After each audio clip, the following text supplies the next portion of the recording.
LB Nagar నియోజకవర్గం Hayathnagar division ప్రాంతంలో BJP అభ్యర్థి అయిన కళ్యాణ్ నవజీవన్ రెడ్డి ప్రచార హోరుగానే జరుగుతుందని చెప్పవచ్చు. దీనికి సూర్యాపేట సంచలనమైన సంకినేని కూడా వచ్చి మద్దతు తెలిపి తను ముందుండి నడిపిస్తున్నటువంటి సంకినేని గారు కూడా ఇక్కడ మనతో పాటు ఉన్నారు.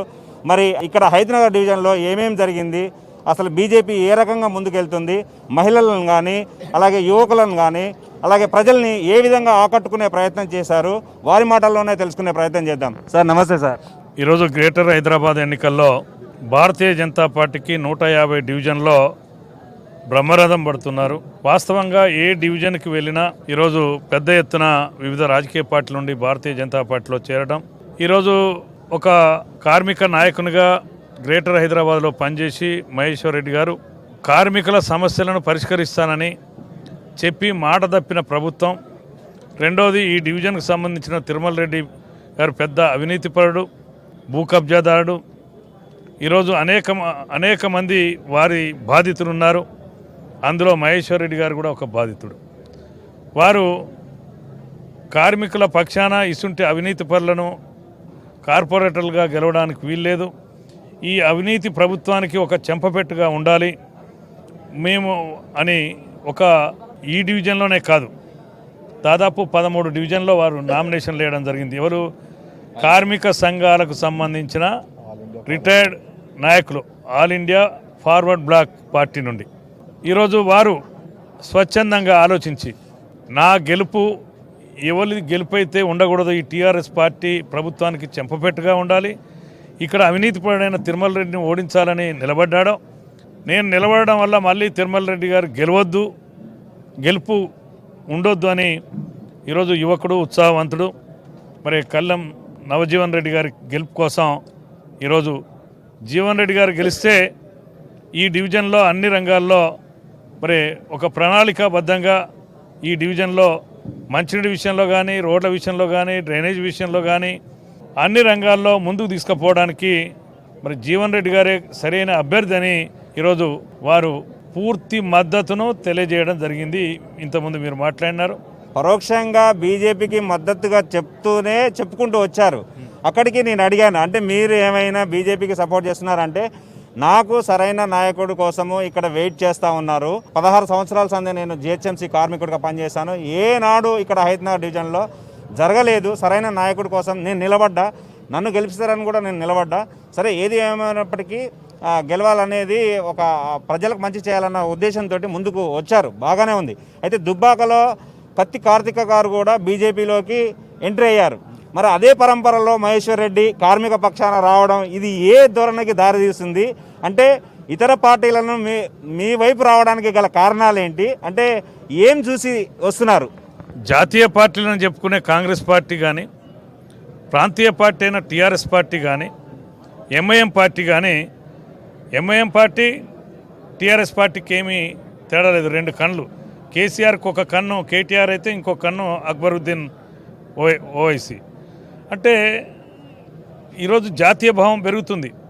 ఈ దేశ రక్షణ కోసం కానీ, ఈ దేశంలో అవినీతి లేని పాలన అందించడంలో కానీ, ఈ దేశంలో అభివృద్ధి జరగడానికి నరేంద్ర మోడీ గారి నాయకత్వాన్ని, భారతీయ జనతా పార్టీని మెజార్టీ జాతీయ భావం కలిగిన వాళ్ళు కానీ, అన్ని రాజకీయ పార్టీలో ఉన్నవాళ్ళు కూడా భారతీయ జనతా పార్టీ వైపు చూస్తున్నారు. దానికి ఉదాహరణ ఈ గ్రేటర్ హైదరాబాద్లో మొన్నటిదాకా శాసన మండలి చైర్మన్ చేసిన స్వామి గౌడ్ కూడా ఆయన ఒక నాయకుడే, ఎన్జిఓ నాయకుడు. అంటే ఈ రకంగా ఈరోజు ఎన్జిఓ నాయకులు కానీ, కార్మిక నాయకులు కానీ, ఈరోజు యువత కానీ, మరి విద్యార్థి సంఘాలు కానీ, అంటే అన్ని వర్గాల ప్రజల్లో ఈ తెలంగాణ రాష్ట్రంలో భారతీయ జనతా పార్టీ అధికారంలోకి వస్తేనే ఏదైతే కేసీఆర్ చేసిన మోసాలకు గ్రేటర్ హైదరాబాద్ ఎన్నికలు ఒక చెంపపెట్టుగా ఉండాలి అని ప్రజలు నిర్ణయించుకోవడం జరిగింది. కానీ ఇక్కడ హైదరాబాద్లో మీరు పెద్దగా ఫోకస్ పెట్టినట్టుగా తెలుస్తుంది. అంటే నవజీవన్ రెడ్డికి బాగా మద్దతు ఇక్కడ లభిస్తూ ఉందనేది మీ ఇంటెన్షన్లో అర్థమవుతుంది. అంటే మీరు కూడా ఫోకస్ ఈయన మీద పెట్టినట్టుంది. అంటే దీని వెనకాల కారణాలు ఏంటి? ఇది కరెక్ట్ కాదు. నవజీవన్తో పాటుగా 11 డివిజన్లో కూడా మీరు సర్వే చేయండి. ఈరోజు గ్రేటర్ హైదరాబాద్లో ఎక్కువ డివిజన్లు వచ్చేది ఇది ఎల్బీ నగరే. నేను రాత్రి 12-2 అవుతుంది. నేను అన్ని డివిజన్లు కూడా రోజు తిరిగి ఒక ఆయతనగర్ డివిజన్ ఇన్ఛార్జి మాకు సీనియర్ నాయకుడు గోలి మసూదర్ రెడ్డి గారు ఉన్నారు, మా వీరారెడ్డి గారు ఉన్నారు, మాకు జిల్లా కార్యదర్శిగా ఉమ్మడి జిల్లా కార్యదర్శిగా ఉండే సూర్యాపేట నుంచి కూడా అనేక మంది కౌన్సిలర్గా పోటీ చేసి ఓడిపోయిన వాళ్ళు, సర్పంచులు, మండల పార్టీ అధ్యక్షులు. ఇది అవినీతికి వ్యతిరేకంగా జరిగే పోరాటం, ధర్మానికి అధర్మానికి జరిగే యుద్ధం. ధర్మం కోసం ఉన్న పార్టీ భారతీయ జనతా పార్టీ. ఈ దేశ సమగ్రత కోసం పనిచేసే పార్టీ భారతీయ జనతా పార్టీ. ఈరోజు దేశ అభివృద్ధి కోసం కానీ దేశ సమగ్రత కోసం కానీ పనిచేసే నాయకుడు నరేంద్ర మోడీ గారు. అందుకే ఈ తెలంగాణ రాష్ట్రంలో కూడా ఇచ్చిన హామీలను అమలు చేయకుండా 2014లో ఇచ్చిన హామీలనే, 2018లో ఇచ్చిన హామీలనే మళ్ళీ గ్రేటర్ హైదరాబాద్లో హామీలు ఇచ్చి ఇప్పటికే ఓడిపోతామనేది ఈరోజు కేసీఆర్ గారికి తెలుసు. అంటే ఈరోజు ఉట్టుట్టి హామీలు ఇచ్చి అమలు చేయకుండా ఓడదాటేదాకా ఓడమల్లయ్య, ఓడదాటినాక బోడమల్లయ్య అన్నట్టుగా ఈరోజు కేటీఆర్ గారు మాట్లాడుతున్నారు. అందుకే మేము ఒకటే చెప్తున్నాం, ఈరోజు ఎంత కుట్రపూరితంగా అధికారంలోకి రావాలని టీఆర్ఎస్ పార్టీ గ్రేటర్ హైదరాబాద్లో ఆలోచన చేస్తున్నారంటే, ఓటర్ లిస్టును కూడా ఒక డివిజన్లో 60,000 ఓట్లుంటే 1 నుంచి 60,000 ఓట్లు ఉన్న ఓటర్ లిస్ట్ ఇచ్చినారు నిన్నటికి మొన్నటి వరకు కూడా. ఈరోజు పోలింగ్ కేంద్రాల వైజ్గా మళ్ళీ నిన్న పాత ఓటర్ లిస్ట్ ఏదైతే ఇంటి నెంబర్లతోని సీరియల్ నెంబరు వేసి, అంటే గతంలో మాకు ఇచ్చిన ఈ బ్యాలెట్ పేపర్లో ఏమైనా అవకతవకలు? ఇప్పుడు గతంలో ఇచ్చిన ఓటర్ లిస్టు ఇంటి నెంబరు ప్లస్ సీరియల్ నెంబర్స్ ఉండేది. మన ఓటర్ ఐడి కార్డు మీద ఏ నెంబర్ అయితే ఉంటుందో ఆ నెంబరు. కానీ ఎంత దుర్మార్గం అంటే 1 నుంచి నామినేషన్ వేసే వరకు 60,000 ఓట్లు ఉంటే 60,000 ఓట్ల లిస్టును, 50,000 ఉంటే 50,000 ఓటర్ లిస్టును. ఈరోజు దుర్మార్గంగా ఇంకా రెండో విషయంలో బూతులలో ఒక ఇంటి ఓట్లు 4 బూతులలో ఉన్నాయి, 3 బూతుల్లో ఉన్నాయి. అంటే జంబ్లింగ్ విధానం చేసినట్టు చేసి ఓటింగ్ శాతం తగ్గించి తొండిగా అధికారంలోకి రావడానికి, గ్రేటర్ హైదరాబాద్ ఎన్నికల్లో గెలిస్తే మా బలం మాకే ఉందని ప్రజలు నమ్మించడానికి జరుగుతుంది. అందుకే ఈరోజు ఖచ్చితంగా గ్రేటర్ హైదరాబాద్లో ప్రజలు నిర్ణయించుకున్నారు బీజేపీని గెలిపించాలని. ఈరోజు ఆ రకమైన వాతావరణం మేము ఎక్కడికి వెళ్ళినా, ఇది ఒక మహేష్ రెడ్డి లాంటి వాళ్ళం ఆలోచించగలిగిన శక్తి ఉన్న ఒక కార్మిక నాయకునిగా అన్ని వర్గాలు కూడా ఈరోజు భారతీయ జనతా పార్టీ జీవన్ రెడ్డి గారి గెలుపు కోసం, అదే మాదిరిగా 150 డివిజన్లలో కూడా ఇదే వాతావరణం. కానీ ఒక పక్క కేసీఆర్ గారు 105 సీట్లు నాయ అంటున్నాడు కదా, ఏం చెప్తారు మీరు? ఎట్లుంటుందంటే కేసీఆర్ గారి మాటలు మనందరికీ తెలుసు, 7 సంవత్సరాల నుంచి చూస్తున్నాం. ఈరోజు రాష్ట్రం మొత్తం పోయి ఏదైతే దుబ్బాకలో ఓటుకు తులం బంగారం ఇస్తే కూడా ఓటేయలేదు. ఈరోజు ఇచ్చిన హామీలను 105 సీట్లు కాదు, పార్లమెంట్లో కూడా 16కు 16 మా మిత్రునికి 1 మాకు 16 అన్నాడు.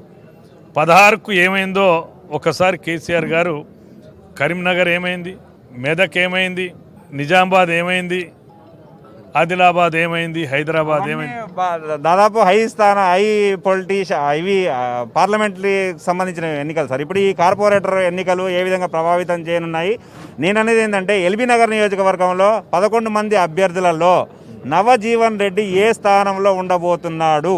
ఖచ్చితంగా నవజీవన్ రెడ్డి గారు గెలుస్తున్నాడు, గెలిచి తీరుతారు, భారీ మెజార్టీతో విజయం సాధిస్తారు. ఆ రకంగా కార్యకర్తలు ఉంది. ఖచ్చితంగా ఒకటే విషయం, ఈరోజు టీఆర్ఎస్ పార్టీలో అసమ్మతివాదులు ఉన్నారు, అవినీతి పరులకు టికెట్ ఇచ్చినని ఈరోజు సొంత పార్టీలో విమర్శిస్తున్నారు.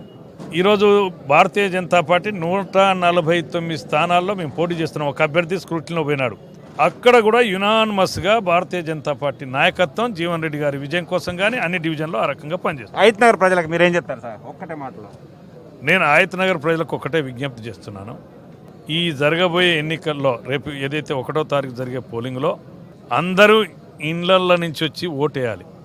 మనం ఎందుకని కోవిడ్ను దృష్టిలో ఉంచుకున్నాం, ఓటింగ్ శాతం పెరగకుంటే ఎవరైతే ఓడిపోవాలని మీరు కోరుకుంటున్నారో టీఆర్ఎస్ పార్టీకి సంబంధించిన అభ్యర్థులను, మనం ఓటింగ్లో పాల్గొనకుంటే అవినీతి పరులు గెలిచే అవకాశం ఉంది. నేను 2 చేతుల నమస్కరించి చెప్తున్నాను, ప్రతి ఓటరు ఓటేయాలి. ప్రతి ఓటరు ఓట్లో పాల్గొనాలి. మనం ఓటింగ్లో పాల్గొనకుండా మనం విమర్శించే అభివృద్ధి నిరోధకులు గెలిపించడానికి మనం దోహదపడ్డట్టుగా అవుతుంది. అందుకే ఈ డివిజన్లో ఉన్న ప్రతి ఓటరు మీ ఆత్మసాక్షిగా టీఆర్ఎస్ అయితే రాజకీయాలకు అతీతంగా ఉన్నవాళ్ళు కూడా మరి కాంగ్రెస్ పార్టీ అయితే ఓటేస్తే బాగుంటుందా? ఈరోజు ఒక జాతీయ పార్టీ నరేంద్ర మోడీ గారి నాయకత్వంలో 7 సంవత్సరాల నుండి అవినీతి లేని పాలన అందించిన చరిత్ర.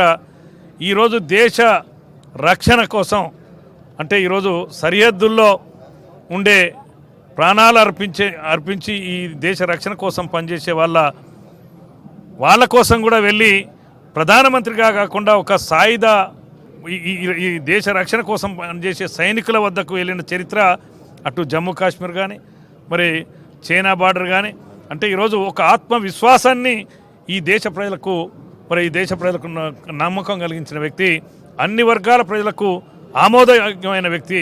ఆ నాయకత్వాన్ని బలపరచడానికి గ్రేటర్ హైదరాబాద్ ఎన్నికల్లో జీవన్ రెడ్డి గారిని గెలిపించాలని కోరుతున్నాను. అయితే మహేష్ గారు మీరు చెప్పండి, ఏంటి అసలు మీ సింహం గుర్తు మీద మీరు పోటీ చేశారు, అసలు ఏంటి మళ్ళీ బీజేపీలో ఇప్పుడు అభ్యర్థికి మీరు ప్రధానంగా సూచిస్తున్నటువంటి అంశంగా ఏ విషయంలో మీరు బెండ్ అయిపోయారు?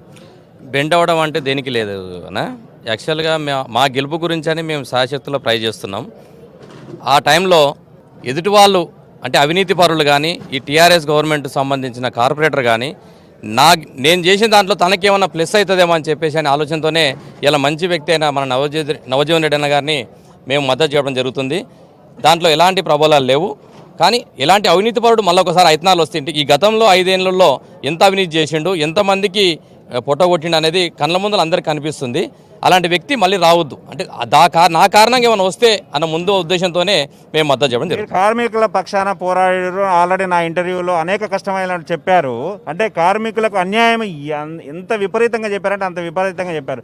అదే మెయిన్ కారణంగా నవజీవన్ రెడ్డి ఏమి హామీ ఇచ్చారు మీకు? ఏమి ఏమంటే నేను నీ తరపు నుంచి అంటే ఎల్లప్పుడూ నీ వెళ్ళలో ఉండి ఎలాంటి సమస్యలు ఉన్నా సరే ఇద్దరం కలిసి కొట్లాడదాం ఒకటి. ఎందుకంటే ఒక గెలుపుకు ఇద్దరం కారణం అయితే బాగుంటుందని ఒకటి, మేమిద్దరం కలిస్తే తనను ఓడగొడతామన్న ఒక కారణం ఒకటి. మా కార్మిక సమస్యలు ఎందుకంటే ఐతనాల్లో పుట్టి పెరిగిండు తను జీవనాన్ని ఏంటంటే ఐతనాల్లో పుట్టి పెరిగిండు, కార్మిక సమస్యలు అన్నీ తెలుసు.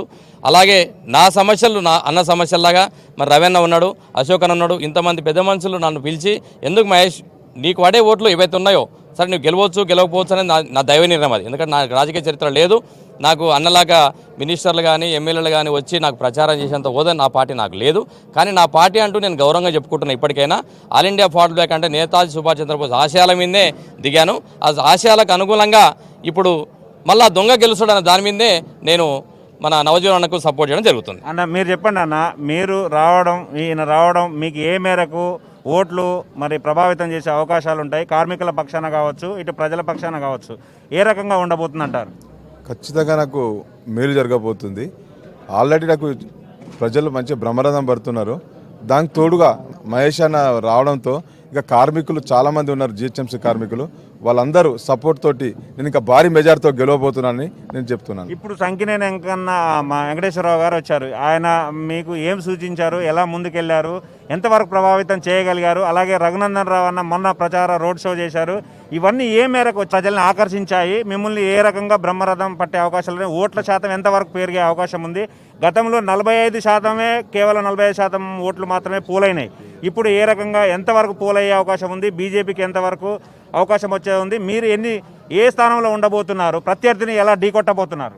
రఘునందన్ రావు వచ్చి ప్రచారం చేసింది కదా, మనకు జిహెచ్ఎంసీలో వచ్చిన ఈ హైపు దుబ్బాక రిజల్ట్ ద్వారానే వచ్చింది.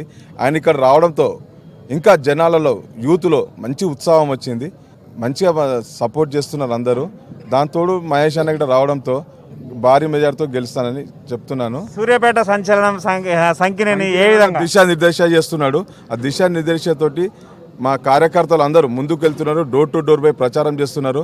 దానికి మంచి రెస్పాండ్ అవుతున్నది.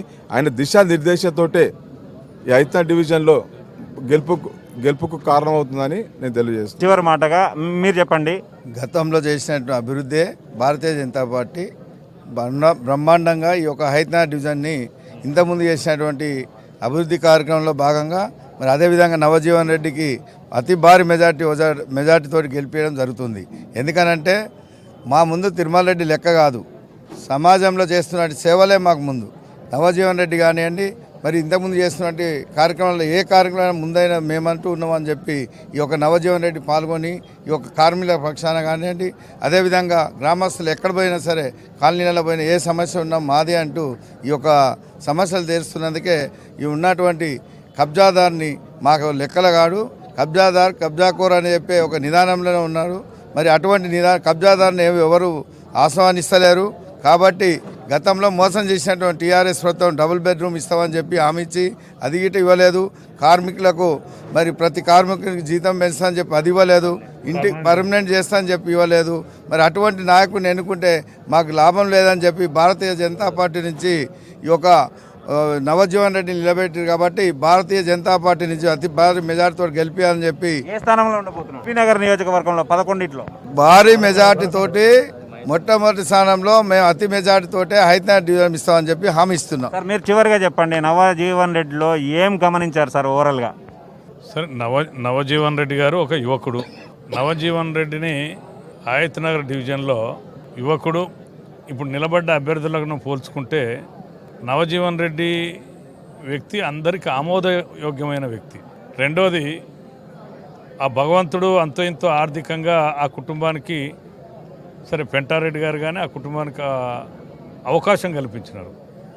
ఎక్కడ కూడా అవినీతి కానీ అవసరాలకు ఈ హయత్నగర్ డివిజన్కి సంబంధించిన ఎక్కడన్నా పెంటారెడ్డి గారి కాడికి కానీ నవజీవన్ రెడ్డి గారి కాడికి కానీ, సరే కళ్యాణ్ రవీందర్ రెడ్డి గారు కూడా అదే కుటుంబానికి సంబంధించిన వాళ్ళు కాకుండా చిన్నాయన పెద్దనాయన కొడుకు. ఈ డివిజన్లో జరిగే అభివృద్ధి కార్యక్రమాలు కానీ గుళ్ళు, ఇప్పుడు హయత్నగర్లో గుడి నిర్మాణానికి 25 మంది డైరెక్టర్లు ఉంటే 15 మంది వీళ్ళే. అనేక స్కూల్లో పాఠశాలలో కూర్చోవడానికి అవకాశం లేదంటే 5 లక్షలు 6 లక్షలు పెట్టి స్లాబ్ వేసాను. అనేక సేవా కార్యక్రమాలు చేసిన కుటుంబం. ఎవరన్నా ఈ హయత్నగర్ డివిజన్లో కులాలకు మతాలకు అతీతంగా హయత్నగర్ పాత ఊళ్ళో పెంటారెడ్డి గారి ఇల్లు ఉంటుంది. ఆ చుట్టుపక్కలంతా ముస్లింలు ఉన్నారు. మా సూర్యాపేట వాళ్ళు అక్కడికి వెళ్ళినారు. అబీద్ అని మా టౌన్ పార్టీ అధ్యక్షుడు, మీర్ అక్బర్, కొంతమంది వెళ్తే అక్కడ ముస్లింలు ఏమంటున్నారు, ఈ కళ్యాణ్ నవజీవన్ రెడ్డి గారికి ఓటేయండి, అరే మా బిడ్డ కొడుకు నవజీవన్ అంటుండ్రు. అంటే మరి బీజేపీ కదా, మరి కమలం పువ్వు మాకు అది కమలం లేదు, గుర్తు లేదు, కండువైనా వేసుకొని తిరుగుతాం మా జీవన్ కోసం అంటున్నారు. అంటే ఒకసారి వాతావరణం జనరల్గా పెంటారెడ్డి గారి గురించి తెలుసు కానీ నవజీవన్ గురించి తెలిసిన వాళ్ళు, నవజీవన్ అయితేనే ఈ హయత్నగర్ డివిజన్ అభివృద్ధి చెందుతుందనే ఆలోచనలో ఖచ్చితంగా గెలుస్తున్నాం. ఓకే, మొత్తానికి హయత్నగర్ డివిజన్లో మరి అత్యధికంగా ఓటింగ్ జరగాలని సంఖ్యని వెంకన్న కోరుకుంటున్నారు. అలాగే ఎక్కడ ఉన్నా కూడా కోవిడ్ కారణంగా కూడా ఎక్కడ ఓటు వేయకుండా ఉండకూడదు, ప్రతి ఒక్కరూ బూత్కి వచ్చి ఓటు వేయాలని చెప్తున్నారు. అలాగే హయత్నగర్ డివిజన్లో M Mahesh Reddy all India forward bloc party నుంచి ఎం మహేష్ రెడ్డి మరి సంచలన నిర్ణయం తీసుకొని బీజేపీకి మద్దతు తెలిపి సామ తిరుమల రెడ్డిని ఓడించడమే నా లక్ష్యంగా మన కెమెరాకు చిక్కారు. అంటే మరి డిసెంబర్ 1న అసలు మరి ఏ విధంగా పోలింగ్ నమోదు అవ్వనుందో మరి వేచి చూడాల్సినటువంటి అవసరం ఉన్నది. మొత్తానికి నవజీవన్ రెడ్డి అనేది ఒక యువకుడిగా మరి ముందుకు వస్తున్నారు అనేది చెప్పవచ్చు. కెమెరామెన్ నానితో మీ బాలన్న, ఆదాబ్ హైదరాబాద్ టీవీ. నమస్తే, థ్యాంక్ యూ.